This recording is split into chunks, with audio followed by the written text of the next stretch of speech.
Okay dear student of class 4th, जो हमारा chapter है आवर एक्सटेंडेड फैमिली, हम ईवीएस का हमारा चैप्टर पढ़ रहे हैं। तो अब हम उसके अंदर और नेक्स्ट चीजें पढ़ेंगे कि हमें और क्या क्या चीजें नेक्स्ट गिवन है। तो हम क्या करेंगे, हम हमारे चैप्टर को रीड करेंगे, एक एक वर्ड का अच्छे से मतलब समझेंगे और इसका पूरा एक्सप्लेनेशन आज देखेंगे। Respecting our tradition and values, हमारे ट्रेडिशन यानी हमारे जो तौर तरीके हैं रहने के, जो हमारे फैमिली के रूल्स है उनकी रिस्पेक्ट करना, उनको मानना और उनकी वैल्यूज यानी जो हमें घर में सिखाया जाता है वो चीजें सीखने के बारे में आज हमारा सबसे पहला टॉपिक है। In our family the tradition of values are pass from one generation to another. हमारी फैमिली में जो जनरेशन टू जनरेशन हमारा ट्रेडिशन यानी जिस तरीके की जो चीजें हम मानते हैं, जैसे जो हम पेरेंट्स की रिस्पेक्ट करना हम सीखते हैं, जो आप संस्कार सुनते होंगे बच्चों, जो हमारे पेरेंट्स बोलते हैं कि हम तुम्हें संस्कार सिखाते हैं, जो अच्छी चीजें पेरेंट्स सिखाते हैं तो वो उन्होंने अपने पेरेंट्स से सीखी होती है, वो आपको सिखाते हैं और आप अपने बच्चों को सिखाएंगे। तो क्या होता है बच्चों, ये पेरेंट टू पेरेंट चीज हमेशा ट्रांसफर होती जाती है जनरेशन टू जनरेशन। क्या हमारे दादाजी की जनरेशन ने हमारे मदर फादर को सिखाई, हमारे मदर फादर हमको सिखा रहे और हम हमारे बच्चों को सिखाएंगे। तो ट्रेडिशन और जो हमारा कल्चर होता है वो हम हमारे जनरेशन टू जनरेशन एक दूसरे में बांटते हैं हमारी फैमिलीज में आगे। Values are the good habits learn through experience. Values का मतलब होता है ऐसी गुड हैबिट्स, ऐसी अच्छी आदतें जो हम एक्सपीरियंस से सीखते हैं। एक्सपीरियंस से कैसे बच्चों, कि हम हमारे पेरेंट्स से लंबे समय तक बात करते हैं, हम रिस्पेक्ट से बात करते हैं, हम छोटे बच्चों से भी केयर और रिस्पेक्ट से बात करते हैं। तो एक्सपीरियंस यानी समय के साथ साथ हमें ये चीजें भी आगे सीखते जाते हैं और ये चीजें भी हमें बढ़ती जाती है। उसके बाद में when the values are passed on the from one generation to next generation, और फिर यही वैल्यूज, यही अच्छी आदतें एक जनरेशन से बच्चों दूसरी जनरेशन में आगे बढ़ा दी जाती हैं।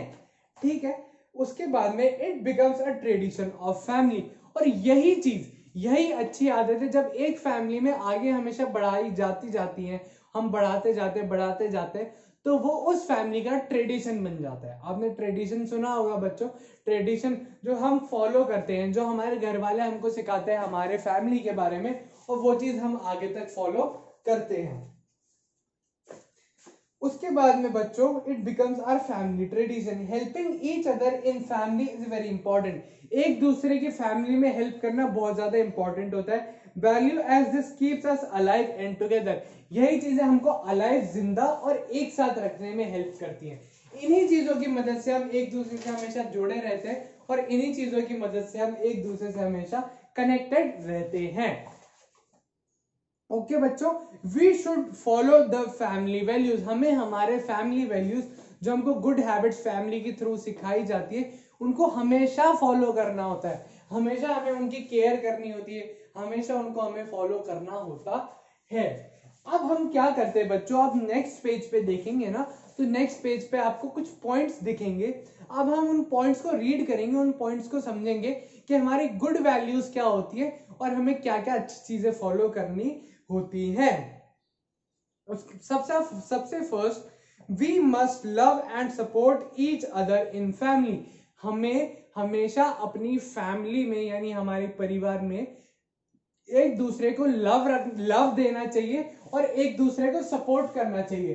क्या होता है बच्चों, कई बार हमारे फैमिली में किसी इंसान को बहुत ज्यादा लव की जरूरत होती है, या फैमिली में हमारे एक दूसरे की हमें केयर की जरूरत पड़ती है, कोई बीमार हो जाता है उसको सपोर्ट की जरूरत पड़ती है। तो फैमिली में हमेशा क्या करना होता है बच्चों, एक दूसरे को हमेशा हमें सपोर्ट करना होता है। एक दूसरे को सपोर्ट करने से फैमिली की स्ट्रेंथ बढ़ती है और आपस में उनका लव बढ़ता है।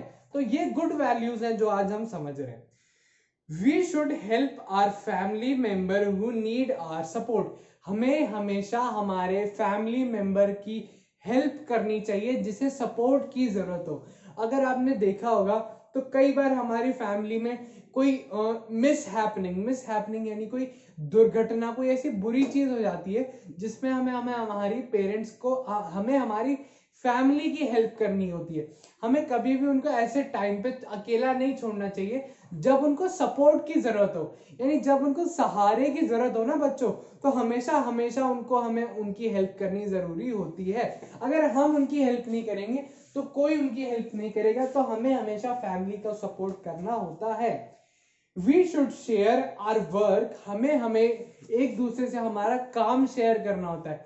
जैसे आज मैं बहुत ज्यादा थक गया हूँ, तो मतलब मेरी मदर मेरे काम में हेल्प कर देंगी, या फिर मेरी मदर काम में बहुत ज्यादा थक गई है, पूरे दिन से काम करी है, वो पूरे दिन घर का काम कर रही है, तो मैं उनकी हेल्प कर दूं। ये बच्चों आपको भी करना चाहिए कि जैसे हमारी मदर है, पूरे दिन काम करती है, सब कुछ करती है, उसके साथ साथ वो थक जाती है, तो हमें उनकी हेल्प करनी चाहिए काम में। हमें उनकी हेल्प करनी चाहिए, क्यों? क्योंकि वो हमारे लव्ड वंस है, वो हमारी फैमिली है। हमें हमेशा हमारी फैमिली की हेल्प करनी चाहिए एक दूसरे की काम में, ठीक है। Work with our family members when it comes to looking after and keeping the house clean.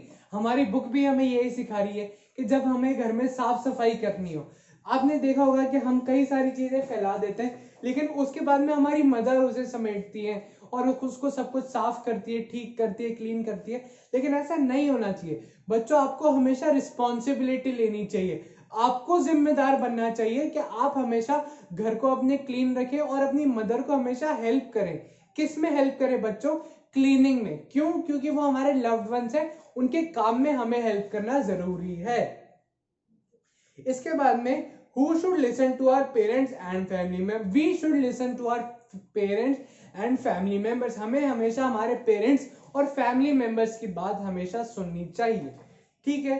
We should always stay in touch with our family members who live from distance। जैसा हमने पढ़ा कि कई हमारे पेरेंट्स जॉब के चक्कर में या फिर कई हमारे रिलेटिव किसी और चीजों के चक्कर में जब डिस्टेंस उनका बढ़ जाता है, आपस में वो दूर रहने लगते, तो हमेशा हमें उनसे बातचीत करते रहनी चाहिए, उनसे सब चीजें करती रहनी चाहिए।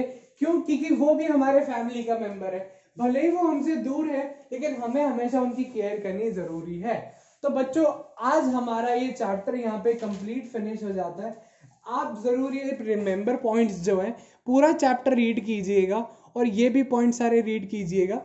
आई होप आपको अच्छे से ये पूरा आर एक्सटेंडेड फैमिली चैप्टर समझ आया होगा। Thank you very much.